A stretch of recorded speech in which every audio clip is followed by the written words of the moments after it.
Hi, and welcome to episode number 39 of Basha's Thoughts.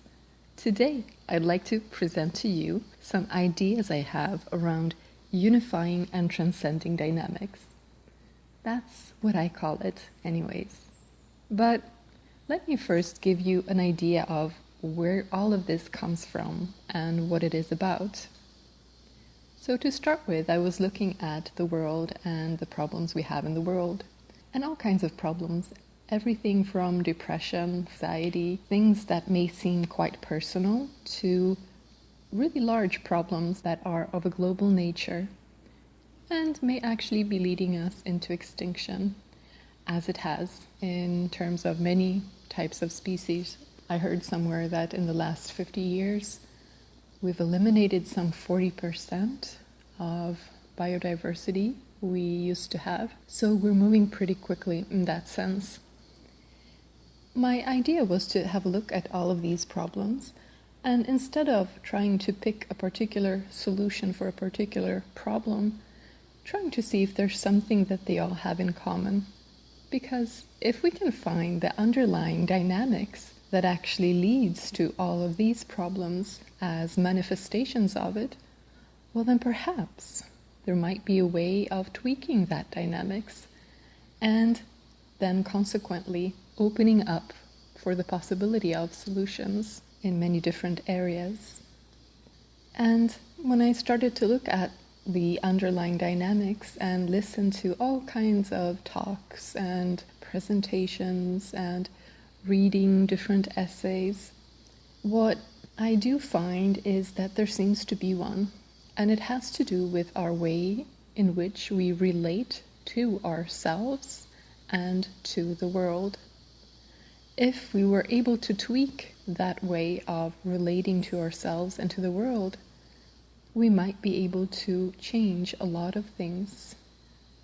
The problem that I see is that we act in great separation and we create more and more separation. And this separation is on different levels and in different ways. We create that separation internally inside of us, where we then create greater warfare.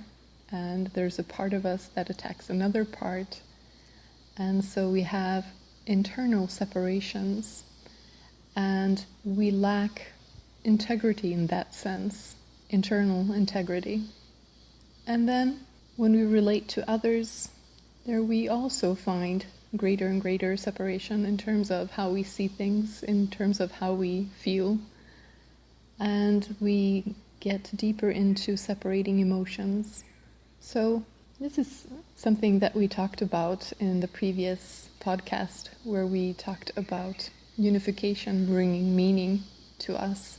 And so as separation is a part of what I see as one of the main problems, and with it come many different specific problems, such as the polarization and greater warfare, even between people, lack of trust between people, and so on. Therefore, I was interested in trying to see what can be done. We live in a pretty chaotic world, and by looking at previous empires, we can see that usually when the empire reaches a state of affluence, where material goods are becoming more the norm, and you don't have to work as much, and you can get many things. Usually, when you reach that phase, within society you start seeing ethical and moral decline. This ultimately leads to the downfall of the empire. It's not immediate, but over generations this is what happens. And so, because we have seen this in the past, I think that this is something that many will focus on when trying to bring on a solution. Because right now we are in an empire that is reaching the end of its phase as an empire. It has moved past its phase of affluence, and now we do have moral and ethical decline and a sense of lack of meaning. So how do you bring about a solution to the chaos that we see in the world and the focus on selfish needs and the focus on satisfying selfish needs and the focus on material goods and the idea that you might be able to satisfy your lack of meaning with more things? Well, how do you address all that? I think that because of the past, many will have the tendency to think that a solution would be to increase morals and ethics and willpower so that you can actually act in the way that you know that you should act. Now, this starts to sound a little bit like Jordan Peterson, perhaps.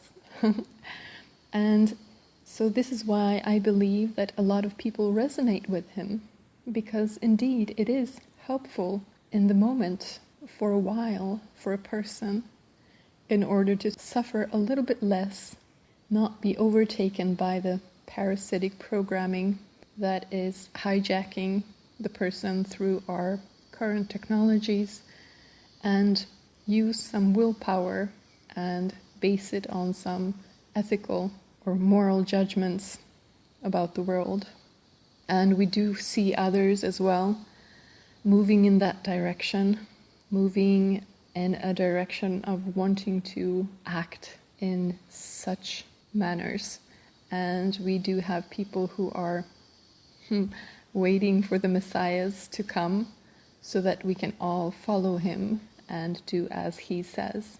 Now, these ideas are very much in the spirit of what has been done in the past.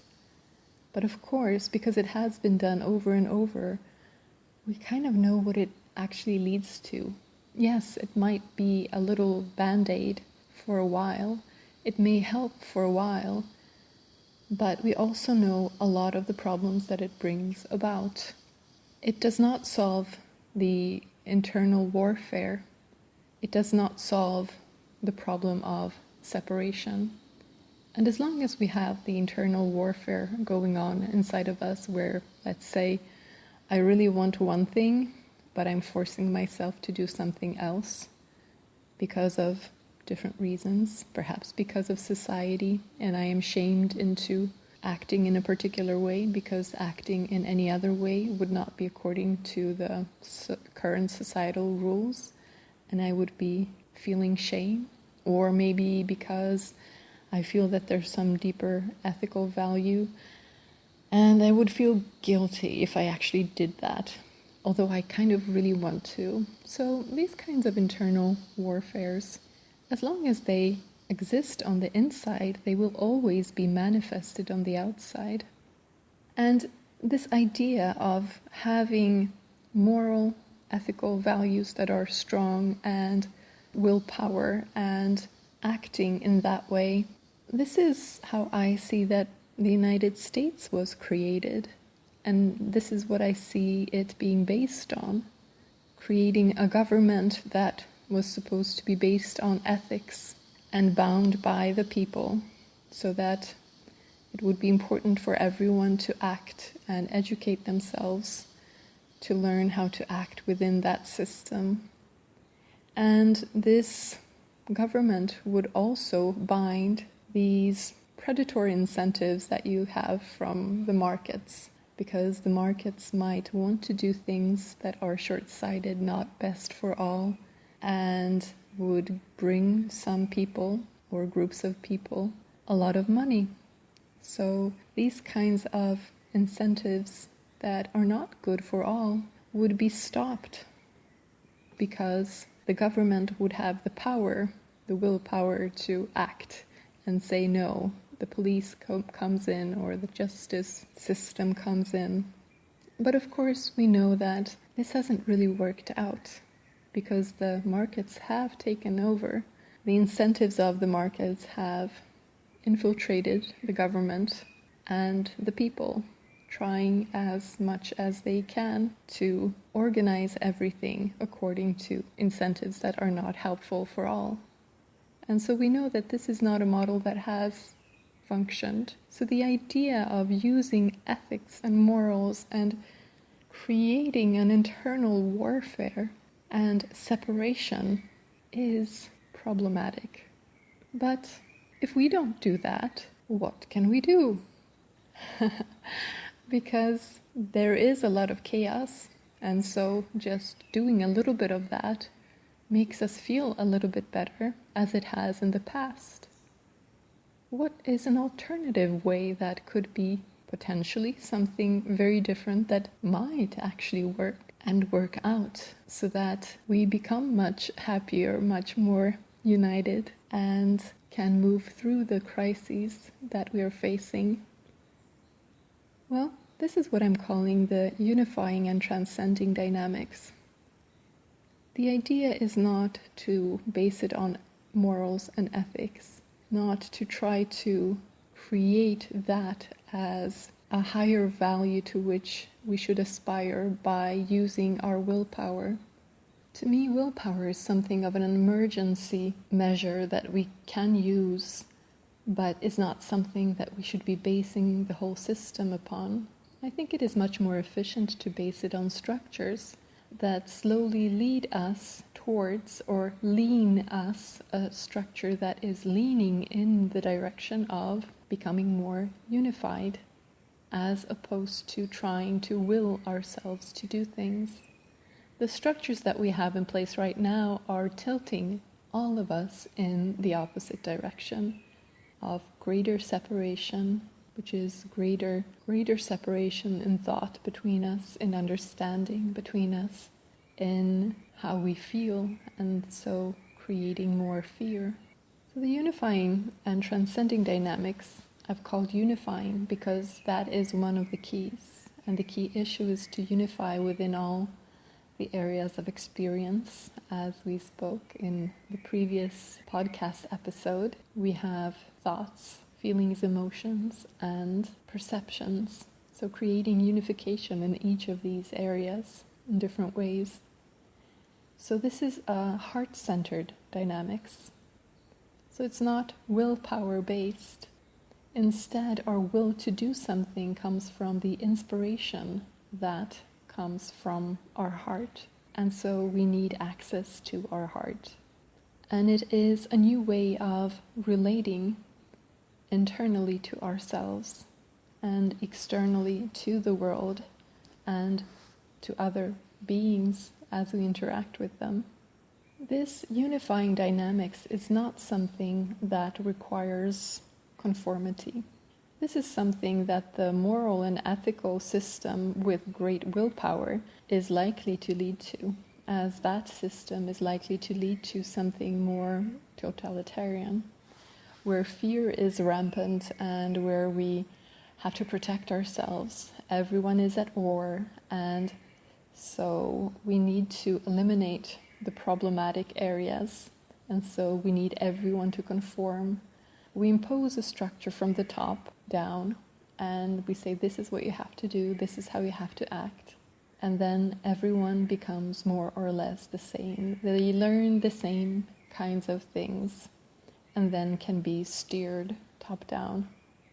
But of course, if you do that, a lot of creativity and independence and freedom goes away. So there you have a type of unification through fear, and it leads to less freedom and less creativity. Now, in the unifying and transcending dynamics, the unification actually welcomes diverse perspectives because it realizes that this is what makes things even more inspirational, and it makes us grow in directions that we didn't even know we could grow in. Everyone becomes a much more powerful agent as they are a creative part of the whole, and as they have greater freedom. But then you ask, how do you do that though? How do you make that happen? Because if you look right now at the world, this is not the type of dynamics we have. People are not kind naturally. Whenever you remove the barriers of shame in society, well, the things that start popping up are things like internet trolls and very negative aspects. This is why healing is a part of this unifying and transcending dynamics. Because if we are not healed, that hurt we have inside of us will be expressed in one way or another. And this is why it is important not to have a dynamics that further creates internal warfare and separation and acts through shaming or other such types of dynamics. So the idea in this dynamics is to have it start with people who are interested in it. And it can be anyone, any one person or any group of people, where they start practicing this, where they start practicing a dynamics where, for instance, when you interact with someone, the first thing you do is, instead of judging the other person, which is what we normally do, if you think about it, when you get information, the first thing you kind of have to check is, where does it come from? Who is saying that? What do they look like? Were they educated? If they're not educated, if they do not meet your requirements, you won't even listen to what they have to say. And this is a normal way of being in our current system, and it is effective in many different ways. But it is not the best way of dealing with information. And now we need the best and most effective ways of dealing with information if we wish to find solutions to great problems. So instead of looking for judgment, we look for what we have in common. That's the first instinct in the unifying dynamics. That's why it's called unifying. First we unify, we look for that which unites us. We look for that which resonates. And this is actually really beautiful because the other day I met a girl and I was talking to her and I was watching her listen to other people speak. And I noticed that this was quite natural in her. She was automatically looking for what resonates with her in the message of another person. There was a moment when a person spoke and I could see that there was judgment in what she was saying, and other people were reacting to the judgment. But this girl, instead of reacting to the judgment, focused in on what she was actually resonating with, the part of the message that was not the judgment, it was a different part. And then she brought it forth and she said, yes, this part is really beautiful because look. And then she restated the same thing but in her words. And it was very interesting to see that the people in the room all of a sudden opened up. They had already closed down, but now when she was focusing in on what was actually in common, they all opened up again. So just her presence and just her interaction in that situation was opening everyone up and was actually unifying. So this is the first step, to look for what is in common, what resonates, and look past anything that might be judgmental, hurtful, meant to hurt someone else, or maybe not meant to hurt someone else in a very obvious manner, but subconsciously a defense mechanism that is hurtful. So the unifying part is to look for what makes sense in what someone else says and what resonates with you, and then finding a way to restate that in your words. And then transcending means to go even further. When both of you find, oh yes, this is really something that we can agree on, then you both add to it and you transcend that. And now you're both moving into a new dimension because each of you is adding something that the other one did not really know about. And so both of your worldviews are growing. And so what you have in common grows, and you're transcending and adding creatively. This is the dynamics, and it is heart-centered because you're looking for what you have in common and you are opening up It's an opening dynamics because you relax, you open up. It is not defensive where you put on a shield and protect yourself. Instead, you are open to what comes in. But whenever something judgmental or hurtful comes at you, you just let it fly by you and you focus in on the positive part and see if you can find a way to communicate with the other person. So when you have groups of people who are really interested in doing this, interested in learning how to be that way, then it becomes very interesting because it becomes powerful. Now you have the creativity of each and every one working to your advantage. And now you are genuinely interested in people who are different from you, who have different perspectives, because they are the ones who can add the most to your worldview. You don't identify as the one who has knowledge. You identify as the learner. You identify as the potential, not as a particular thing that has already happened and is dead. You are alive, living. And so it is the view that we have often spoken about, where you identify as the infinite. That is the ultimate view. But even just moving slowly in that direction, you start experiencing the benefits. So this is very different from the ideas of ethics and morals and willpower that have been very strong for centuries at least in the West. It is not something that is based on separation and internal warfare. Instead, you're working to heal internally and to heal externally, because it is so inspirational.